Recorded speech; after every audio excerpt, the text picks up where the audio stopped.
Selamat datang di penelusuran mendalam kita kali ini. Senang sekali bisa kembali menemani Anda. Mari kita mulai dengan sebuah anomali statistik yang mungkin luput dari radar keseharian Anda.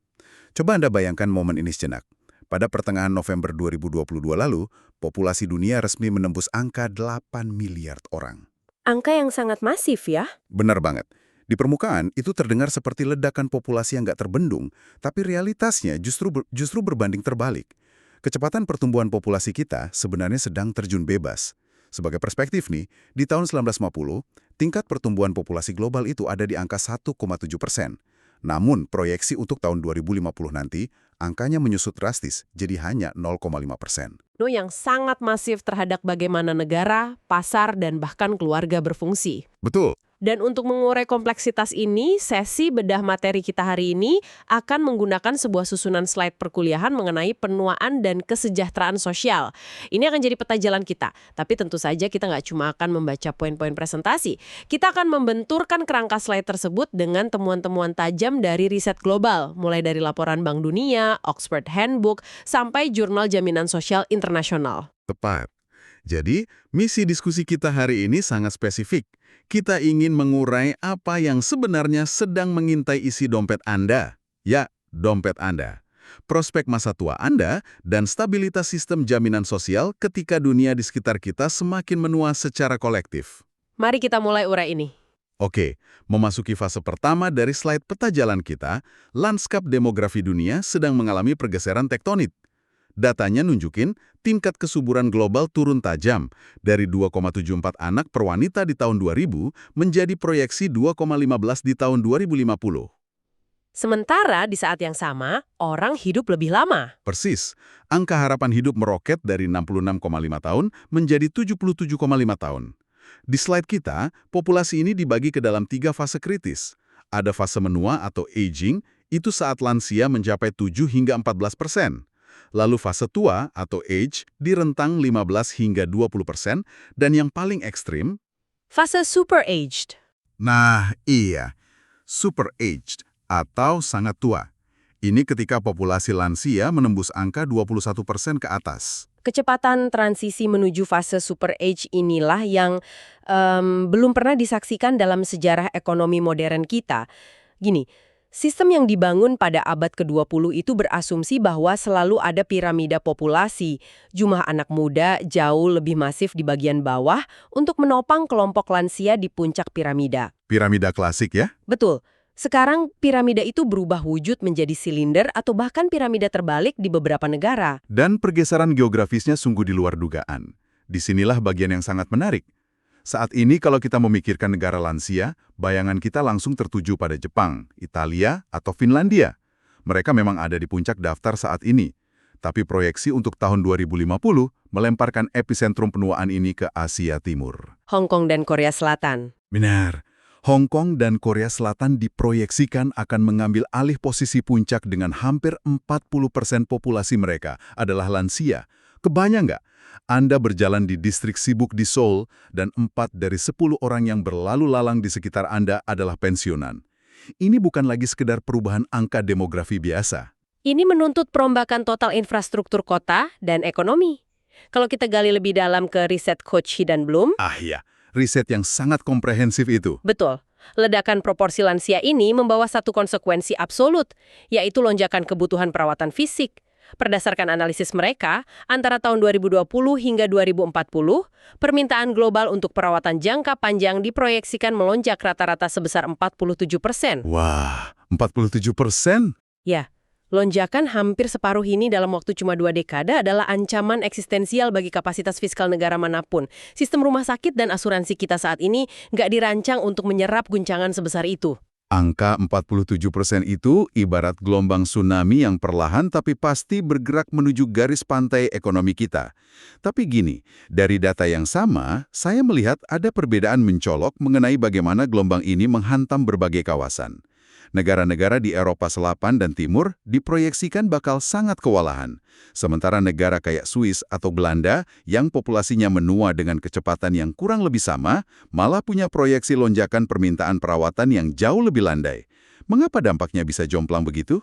Jawabannya ada pada apa yang dalam ilmu demografi disebut sebagai kompresi morbiditas, atau kalau dibahasakan secara sederhana, kualitas kesehatan di masa tua. Bisa diperjelas? Jadi lansia di Swiss dan Belanda secara konsisten memasuki dekade ke-7 dan ke-8 kehidupan mereka dengan tingkat disabilitas fisik yang jauh lebih rendah. Mereka nggak cuma hidup lebih lama, tapi mereka punya lebih banyak tahun-tahun yang sehat dan mandiri.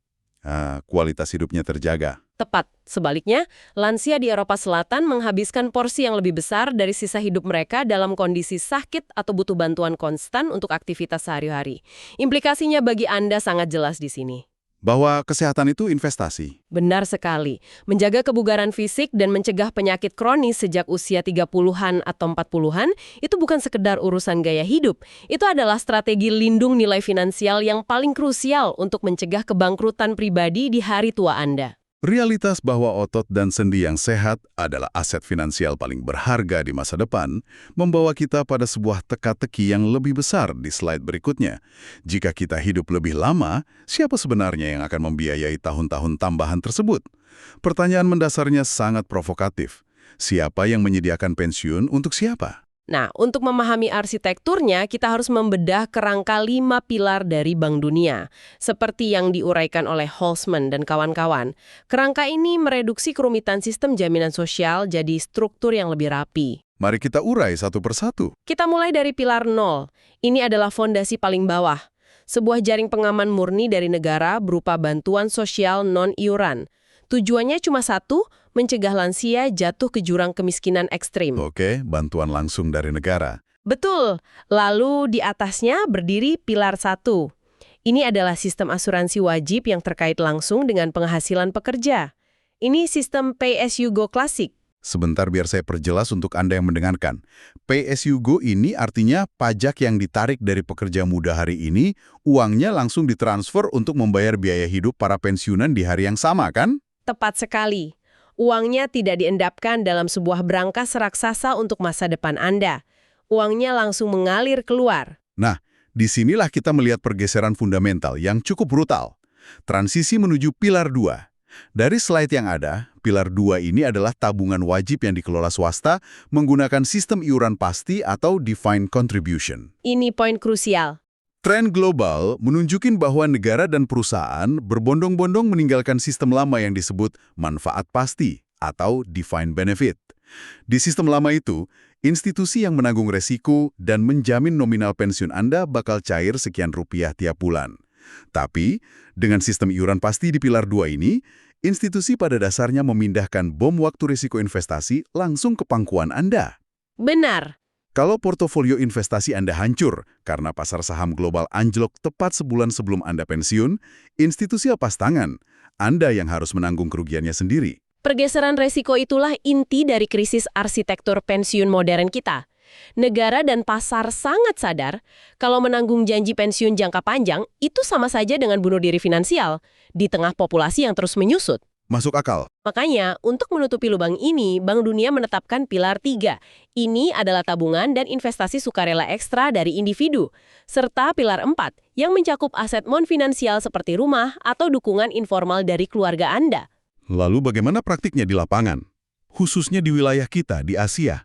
Temuannya sangat mengkhawatirkan. Evaluasi di kawasan Asia menunjukkan bahwa perkembangan pilar 3 ini lumpuh. Sebagian besar pekerja di Asia terlalu bergantung pada pilar 1 dari negara dan berasumsi secara buta bahwa pilar 4, yaitu anak-anak mereka, akan selalu ada untuk menopang mereka kelak. Wah, menjadikan anak sebagai dana pensiun. Asumsi itu bisa jadi bumerang yang menghancurkan. Tapi mari kita mundur sejenak. Ke pertanyaan esensial, mengapa kerumitan sistem ini diciptakan? Dari mana sebenarnya ide pensiun ini bermula?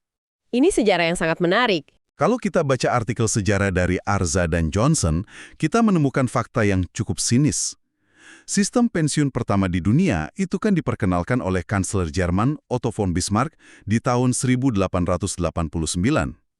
Dan ternyata, itu sama sekali nggak lahir dari niat mulia atau empati terhadap kaum lansia. Konteks politik saat itu memang sangat menentukan. Jerman di akhir abad ke-19 sedang menghadapi gelombang radikalisasi kaum buruh yang kuat. Bismarck merancang asuransi hari tua ini murni sebagai manuver politik realpolitik. Untuk meredam protes. Lebih tepatnya untuk memotong daya tarik partai-partai sosialis. Dengan mengikat kesejahteraan masa tua para buruh pada kelangsungan hidup negara, Bismarck secara efektif membeli kesetiaan politik mereka.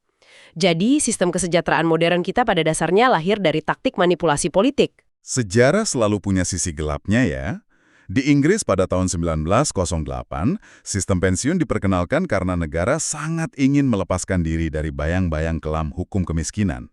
Itu sebuah sistem era Victoria yang sengaja dirancang sangat menghinakan, biar orang miskin terlalu malu untuk minta bantuan. Dan di Amerika Serikat, Di Amerika, tahun 1935, cikal bakal jaminan sosial mereka sebenarnya berevolusi dari kebutuhan politis untuk memberikan pensiun bagi para veteran perang saudara. Kesimpulannya, setiap negara merancang fondasi pensiun mereka berdasarkan kepanikan politik spesifik di masa lalu, bukan berdasarkan perhitungan demografi masa depan. dan kegagalan mengantisipasi masa depan itu sekarang meledak di depan mata kita. Mari kita ambil Tiongkok sebagai studi kasus demografi yang paling ekstrim saat ini. Pada tahun 1990, arsitektur sosial mereka masih menikmati rasio yang sangat sehat. 6 pekerja aktif menyokong 1 pensiunan. 6:1, itu sangat nyaman. Sangat nyaman. Tapi, efek dari kebijakan 1 anak yang dikombinasikan dengan peningkatan harapan hidup menghasilkan proyeksi yang sangat menakutkan. Untuk tahun 2050, rasio tersebut diperkirakan akan menyusut menjadi hampir 1:1. 1 pekerja menanggung 1 pensiunan. Coba Anda bayangkan skenario nyatanya. Anda baru saja menerima gaji bulan ini, tapi potongan pajaknya begitu brutal karena hampir separuh dari nilai ekonomi yang Anda hasilkan harus ditarik untuk mensubsidi penuh kehidupan 1 orang asing yang sudah pensiun. Beban yang nggak masuk akal. Beban semacam ini bukan cuma meruntuhkan daya beli kelas menengah, tapi bisa memicu kebencian dan konflik antar generasi secara terbuka. Di sisi lain, cara negara menetapkan usia pensiun pun terlihat seperti eksperimen acak. Di slide terlihat, di Arab Saudi orang bisa pensiun dengan manfaat penuh di usia 47 tahun. Sementara di Islandia atau Norwegia, mereka diwajibkan untuk terus bekerja hingga usia 67 tahun. Perbedaan 2 dekade dalam usia pensiun itu memantulkan realitas cadangan kekayaan alam dan struktur populasi yang berbeda. Tapi secara global, ada satu pola yang pasti. Kapanpun pemerintah mencoba menyentuh atau mereformasi parameter usia pensiun ini, gejolak politik selalu menjadi konsekuensi logisnya. Oh, tentu saja. Tanpa memandang ideologi pemerintahannya, sayap kiri atau kanan, kita bisa melihat bagaimana jutaan warga Prancis memblokir jalanan dan melumpuhkan ekonomi negara ketika pemerintah mereka mencoba menaikkan usia pensiun hanya beberapa tahun. Dan kalau perlawanan rakyat nggak bisa mengubah sistem, krisis makroekonomi yang akan secara paksa mengubahnya. Kita punya pelajaran berharga dari Argentina di dekade 1980-an. Ketika hiperinflasi menggerus nilai mata uang mereka menjadi debu, daya beli dana pensiun publik hancur lebur seketika. Kehancuran kepercayaan publik? Tepat. Kehancuran itu memaksa perombakan total dari sistem yang didominasi negara menjadi sistem campuran. Intinya, ilusi bahwa negara akan selalu mampu menjamin masa tua yang nyaman adalah sesuatu yang harus segera Anda tinggalkan. Kesadaran itu membawa kita ke dimensi yang jauh lebih mendesak lagi di slide berikutnya. Mengamankan pendapatan bulanan dari uang pensiun ternyata hanya memecahkan setengah dari persamaan masa tua kita. Lalu apa setengahnya lagi? Perawatan jangka panjang atau long-term care. Banyak orang salah kaprah menganggap asuransi kesehatan biasa akan menutupi segalanya di masa tua. Padahal, asuransi medis itu dirancang untuk kondisi akut, seperti operasi jantung atau patah tulang. Sesuatu yang bisa disembuhkan lalu selesai. Benar, asuransi biasa nggak didesain untuk membayar seseorang yang harus datang ke rumah Anda setiap hari selama 5 tahun berturut-turut hanya untuk membantu Anda mandi, berpakaian, dan menyuapkan makanan karena kondisi degeneratif kronis. Uang pensiun saja nggak cukup kalau Anda nggak bisa bangun dari tempat tidur. Dan fakta dari data Kochi dan Bloom di slide ini sungguh bikin bulu kuduk berdiri. Secara global, saat ini hanya ada 6 negara yang memiliki sistem asuransi perawatan jangka panjang nasional yang benar-benar komprehensif.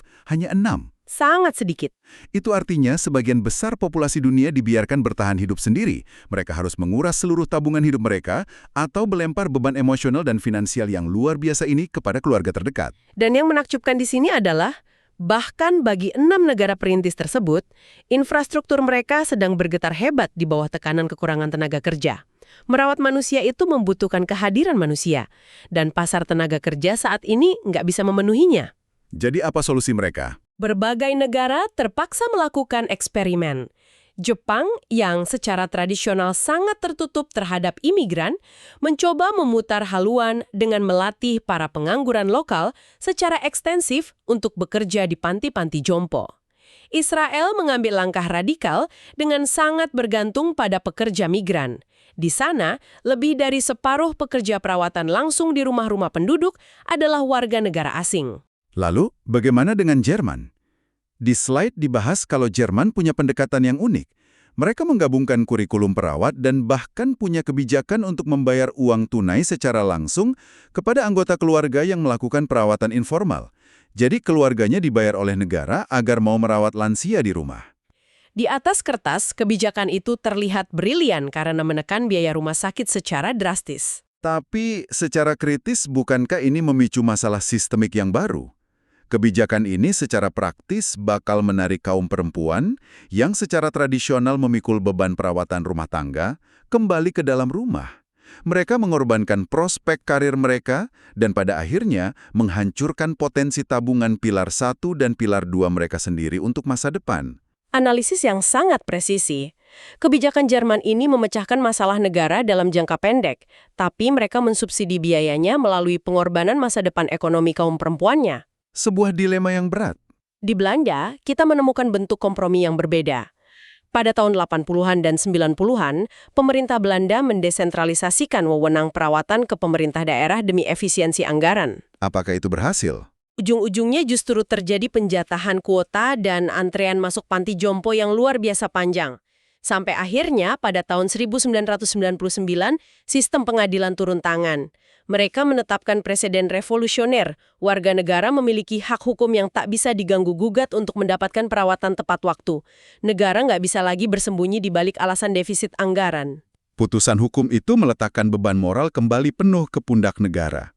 Tapi masalahnya, seberapapun besarnya anggaran yang disiapkan, ada satu kondisi medis yang mampu melahap sumber daya lebih cepat dari apapun, demensia. Yah, itu krisis terbesar kita. Data dari Inggris nunjukin statistik yang mengerikan. 70% dari seluruh penghuni panti jompo di sana adalah pengidap demensia. Kalau kita cuma mengandalkan pendekatan tradisional dengan terus membangun panti jompo baru, sistem akan kolaps secara finansial dan staf perawat akan mengalami burnout massal. Memasukkan semua lansia ke institusi jelas bukan jalan keluar. Tuntutan akan alternatif itulah yang membawa kita ke slide terakhir, sebuah kerangka revolusioner dari Jepang yang disebut Community-Based Integrated Care System, atau sistem perawatan terpadu berbasis komunitas. Jepang sadar betul bahwa mencabut lansia dari rumah dan lingkungan yang memori mereka kenal justru mempercepat penurunan fungsi kognitif dan fisik.